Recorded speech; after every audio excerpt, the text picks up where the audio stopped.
entonces cómo es que sumamos vectores en física. Entonces vamos a suponer que tenemos dos vectores, un vector P y un vector Q, y nos piden que hallemos la resultante de sumar esos dos vectores o la suma. Entonces la resultante va a ser la suma de P más Q. Y entonces aquí vamos a tener que tener en cuenta que no podemos sumarlos linealmente o matemáticamente como lo hacemos con escalares, como sumar 2 más 3, por ejemplo. Aquí la situación es diferente. Al sumar vectores, por el hecho de que tienen magnitud y dirección, o magnitud y ángulo, como ya lo vimos en un video anterior, pues eso implica que la suma de esos vectores va a ser diferente a sumar escalares. Vamos a ver por qué. Entonces vamos a ver dos métodos que existen para sumar vectores y que nos permite sumar dos o más vectores. Podemos sumar mediante estos dos métodos 3, 4, n vectores. Entonces esos dos métodos para sumar vectores más comunes son el método gráfico y el método de componentes. Vamos a ver en este video el método gráfico. El método de componentes lo vamos a tocar en otro video posterior, pero ya ha sido tocado en algunos ejercicios o ejemplos que hemos hecho ya en otros videos anteriores. Bien, entonces vamos a ver cómo es que sumamos esos dos vectores P y Q. Entonces lo que hacemos es que colocamos el primer vector P en esta posición, que es la posición original de él, y la cola del siguiente vector, que sería Q, la colocamos unida con la cabeza del vector P. Entonces vamos a colocarlo en esta forma. Tenemos que cuidar al hacer la gráfica que ese vector tenga las mismas características del vector original, es decir, que tenga la misma magnitud y el mismo ángulo o la misma dirección. Y entonces, ¿cuál va a ser la resultante? La resultante va a ser unir la cola del vector P con la cabeza del vector Q. Entonces esta va a ser la resultante, R. ¿Sí ven lo fácil que es? Entonces note el punto. Es muy fácil sumar vectores. Ahora bien, yo puedo sumar Q más P en vez de P más Q. Vamos a ver si nos da lo mismo. Apliquemos entonces el mismo método. Entonces pongamos Q primero. Q está aquí, vector Q, y P. Entonces la cola de P la ponemos con la cabeza de Q. Entonces ahí está P. Y fíjese que nos da exactamente, o nos debe dar exactamente el mismo resultado gráfico. La resultante va a ser exactamente la misma. Entonces, ¿eso qué nos deja ver? Eso nos deja ver claramente que la resultante R va a ser el equivalente a sumar P más Q vectorialmente o Q más P. Es decir, que la suma de vectores es conmutativa, es decir, que el orden de los sumandos no altera el producto. Si yo puedo sumar P más Q o Q más P y me va a dar el mismo resultado. ¿De allí qué se deriva? De allí se deriva un método que se usa muy comúnmente al utilizar el método gráfico, o no digamos un método, una forma que se usa comúnmente y es, o que se conoce como el método del paralelogramo. ¿En qué consiste el método del paralelogramo? Entonces consiste en colocar los dos vectores. Entonces vamos a poner los dos vectores, vector P y el vector Q, unidos por sus colas. Y la resultante va a ser lo que forma el paralelogramo. Entonces note, si yo trasladara el vector P acá o el vector Q acá, fíjese lo que se me forma. Se me forma un paralelogramo. Entonces, ¿cuál es la resultante? La resultante va a ser esta.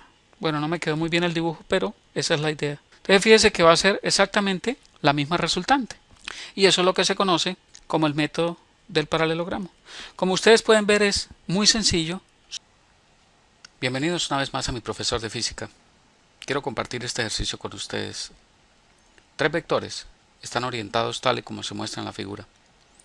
Las magnitudes de cada vector son A igual a 15, B igual a 25 y C igual a 30 respectivamente.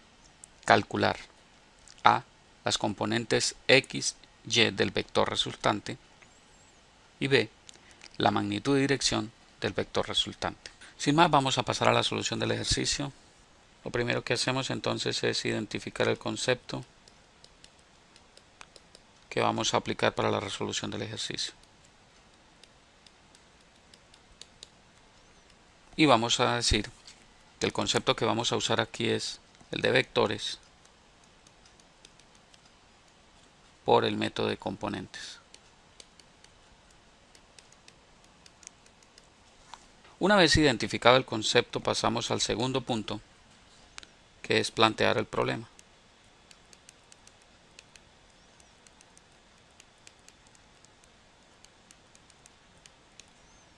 Para plantear el problema, entonces, vamos a recurrir al método de componentes de un vector, que no es más que recurrir a las identidades trigonométricas básicas basadas en el triángulo de Pitágoras, o un triángulo rectángulo, ¿verdad? Entonces, suponiendo que tenemos un vector cualquiera, S, que forma un ángulo θ con la horizontal. Ese vector lo podemos descomponer en sus componentes x y y de la siguiente manera. Una componente hacia acá, que la llamamos s sub x, y otra componente vertical, que la llamaríamos s sub y, que nos forma un triángulo rectángulo, ¿cierto? ¿Cómo calculamos entonces esa componente s sub x? Fácil, muy fácil. Decimos que s sub x es igual a la hipotenusa o a la magnitud total del vector s por el coseno del ángulo θ. ¿Por qué el coseno? Porque es el cateto adyacente.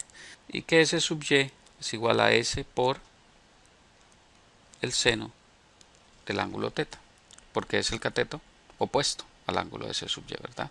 A su vez, la magnitud de s en función de sus componentes la podemos expresar como la raíz cuadrada de la suma de los cuadrados de esas componentes. Entonces sería sx al cuadrado más sy al cuadrado.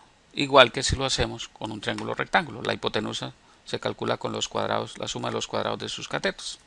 Que el ángulo θ va a ser igual a la tangente a la menos 1 o la arcotangente, como también se le conoce, de la componente s sub y sobre la componente s sub x. Y ahí está planteado el problema. ¿Cómo es que lo vamos a resolver? Una vez planteado el problema, entonces pasamos al siguiente punto, que es la solución del ejercicio.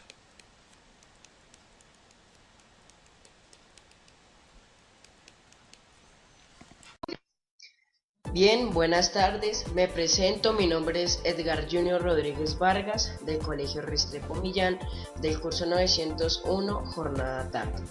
A continuación veremos 3 ejercicios de física. El primer ejercicio es un ejercicio de distancia, el segundo es un ejercicio de velocidad y el tercero un ejercicio de tiempo.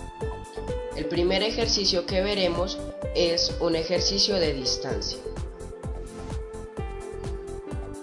Y el problema planteado es el siguiente.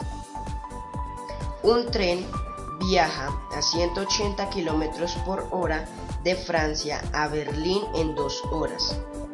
¿Cuál es la distancia que recorre el tren?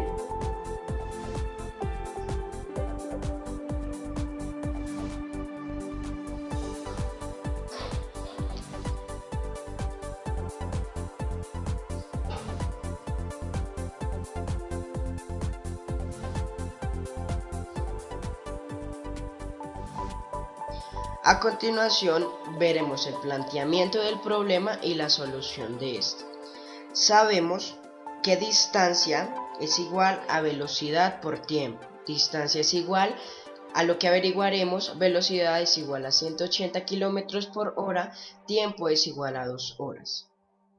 El planteamiento del problema para la solución es igual, distancia igual a 180 km por hora por 2 horas, distancia igual a 360 kilómetros.